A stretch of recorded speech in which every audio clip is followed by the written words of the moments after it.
প্রিয় শিক্ষার্থীবৃন্দ, আশা করি তোমরা সবাই ভালো আছো। অনলাইন ক্লাসে তোমাদের স্বাগত জানাচ্ছি। আমি কামরুন নাহার, প্রভাষক মার্কেটিং, সরকারি জিল্লুর রহমান মহিলা কলেজ। আজ আমি তোমাদের পড়াবো উৎপাদন ব্যবস্থাপনা ও বিপণন প্রথম পত্রের দ্বিতীয় অধ্যায়। এই অধ্যায়ের নাম উৎপাদনের উপকরণ। উৎপাদনের উপকরণ 4টি: ভূমি, শ্রম, মূলধন, সংগঠন। গত ক্লাসে আমি আলোচনা করেছি ভূমি বলতে কি বুঝো, ভূমির বৈশিষ্ট্যসমূহ। শ্রম বলতে কি বুঝো, শ্রমের বৈশিষ্ট্যসমূহ।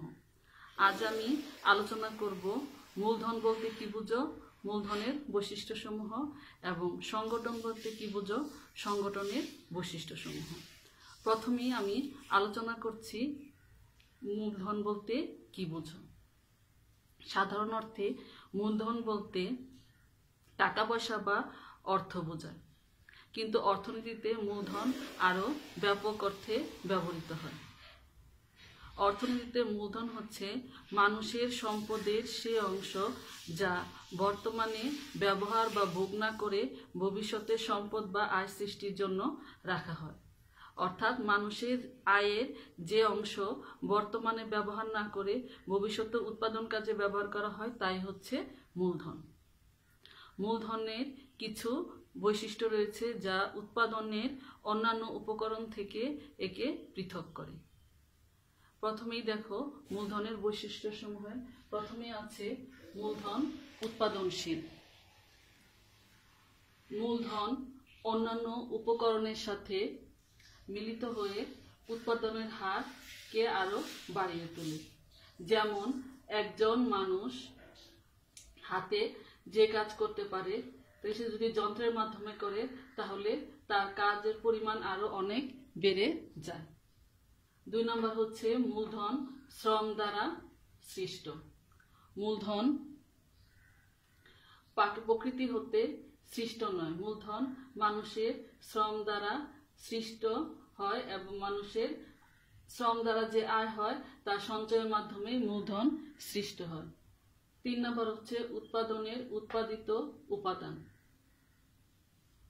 মূলধনের একটি গুরুত্বপূর্ণ বৈশিষ্ট্য হচ্ছে মূলধন হচ্ছে উৎপাদনের উৎপাদিত উপাদান। উৎপাদনের মাধ্যমে যে আয় হয় সে আয় সঞ্চয়ের মাধ্যমে আবার মূলধন হিসাবে উৎপাদন কাজে ব্যবহার করা হয়। এজন্য বলা হয় মূলধন উৎপাদনের উৎপাদিত উপাদান। 4 নম্বর বৈশিষ্ট্য হচ্ছে মূলধন সঞ্চয় হতে সৃষ্ট। মানুষ বর্তমানে যে সম্পদ ভোগ না করে ভবিষ্যতের জন্য সঞ্চয় করে উৎপাদন কাজে ব্যবহার করে তাই হচ্ছে মূলধন। তো এই জন্য বলা হয় মূলধন সঞ্চয় হতে সৃষ্ট। 5 নম্বর বৈশিষ্ট্য হচ্ছে মূলধন অস্থায়ী। মূলধন চিরস্থায়ী নয়, বারবার ব্যবহার হতে হতে মূলধন একসময় নিঃশেষ হয়ে যায়। 6 নম্বর বৈশিষ্ট্য হচ্ছে উৎপাদন ব্যয়। মূলধন যেহেতু প্রকৃতি হতে সৃষ্ট নয়, এজন্য এর উৎপাদন ব্যয় আছে। 7 নম্বর হচ্ছে ভবিষ্যৎ আয়ের উৎস। মূলধন ভবিষ্যৎ আয়ের উৎস হিসাবেও কাজ করে। যেমন যন্ত্রপাতি, দালান কোঠা একবার ব্যবহারে শেষ হয়ে যায় না, আমরা যন্ত্রপাতি, দালান কোঠা থেকে বছরের পর বছর আয় করে থাকি। এর জন্য বলা হয় মূলধন ভবিষ্যৎ আয়েরও উৎস। 8 নম্বর হচ্ছে মূলধন সমজাতীয় নয়। মূলধন সকল মূলধন সমজাতীয় নয়। মূলধনের মান গুণে পার্থক্য রয়েছে। যেমন ভূমি, দালান কোঠা, কলকবজা এগুলোর গুণ, মান এবং উপকরণের মধ্যে ব্যাপক পার্থক্য রয়েছে। 9 নম্বর হচ্ছে মূলধন গতিশীল। মূলধনের একটি উল্লেখযোগ্য বৈশিষ্ট্য হচ্ছে মূলধন গতিশীল। খুব সহজে মূলধন এক স্থান থেকে অন্য স্থানে স্থানান্তর করা যায়। 10 নম্বর হচ্ছে নিষ্ক্রিয় উপাদান। মূলধনের আরেকটি বৈশিষ্ট্য হচ্ছে মূলধন নিষ্ক্রিয় উপাদান।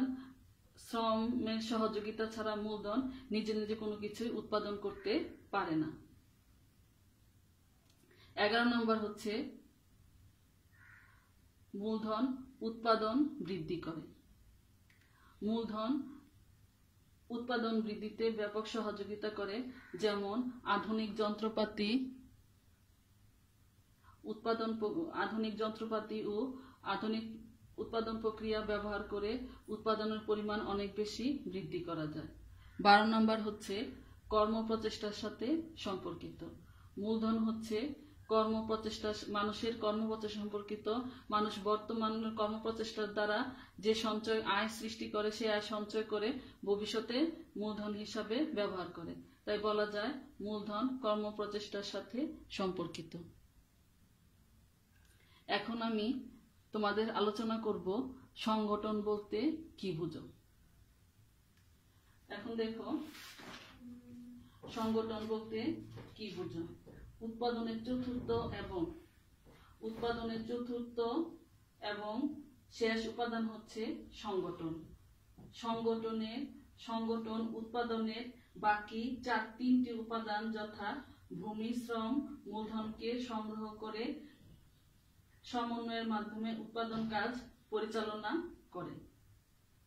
তাহলে আমরা বলতে পারি সংগঠন হলো উৎপাদনের একটি উপাদান যা অন্য উপাদানগুলোকে একত্রিত করে উৎপাদন কাজ পরিচালনা ও সমন্বয় করে এবং এজন্য মুনাফা ভোগ করে।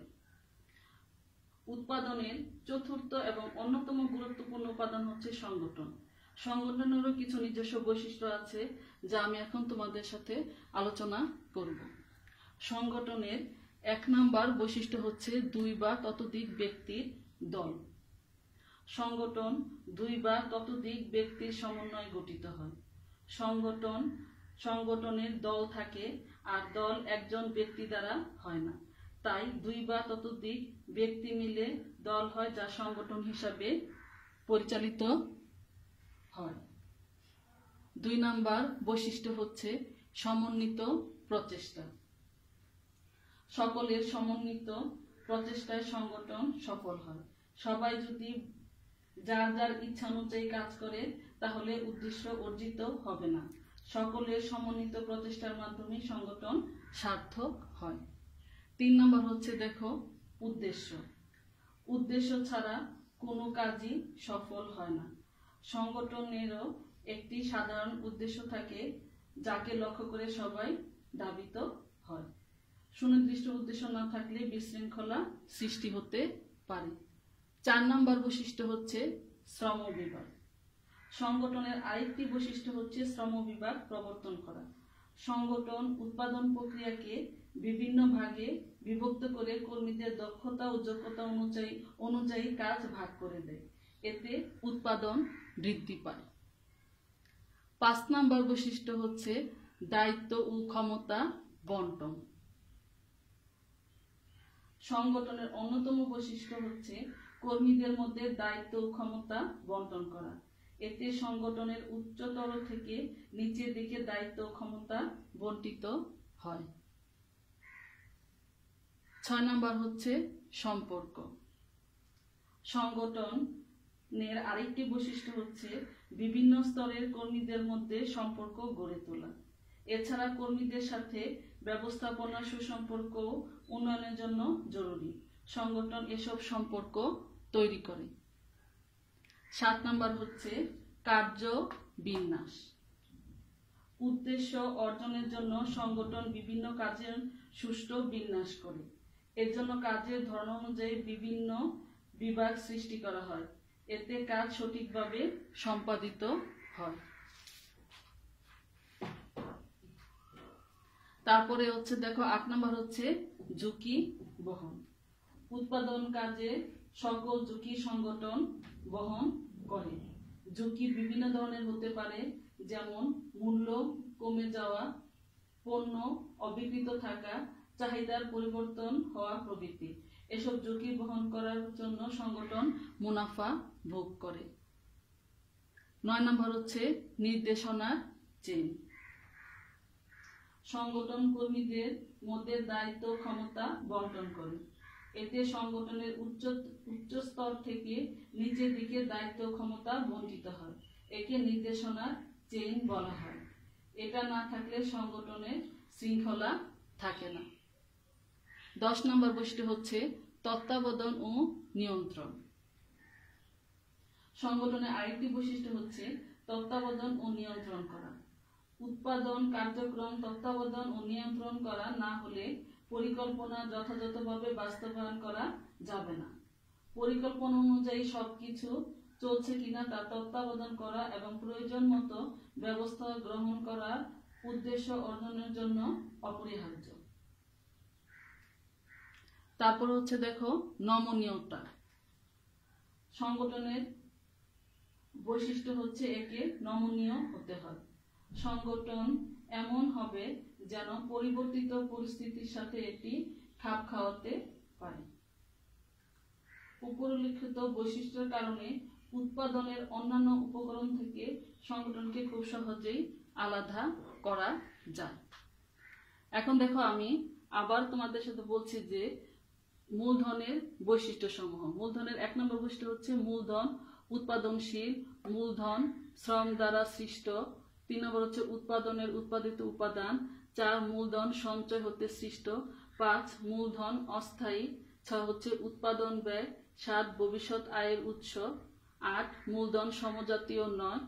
9 হচ্ছে মূলধন গতিশীল। 10 নিষ্ক্রিয় উপাদান। 11 উৎপাদন বৃদ্ধি করে। 12 হচ্ছে কর্মপ্রচেষ্টার সাথে সম্পর্কিত।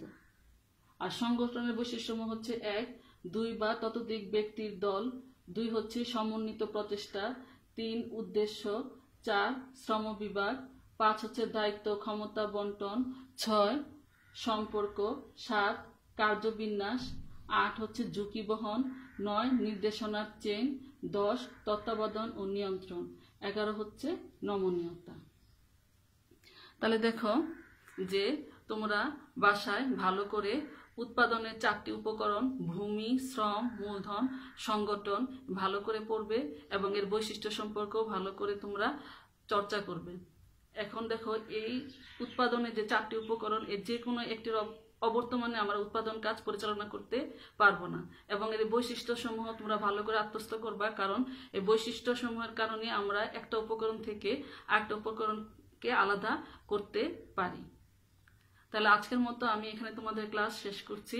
তোমরা সবাই ভালো থেকো, নিরাপদে থেকো। আল্লাহ হাফেজ।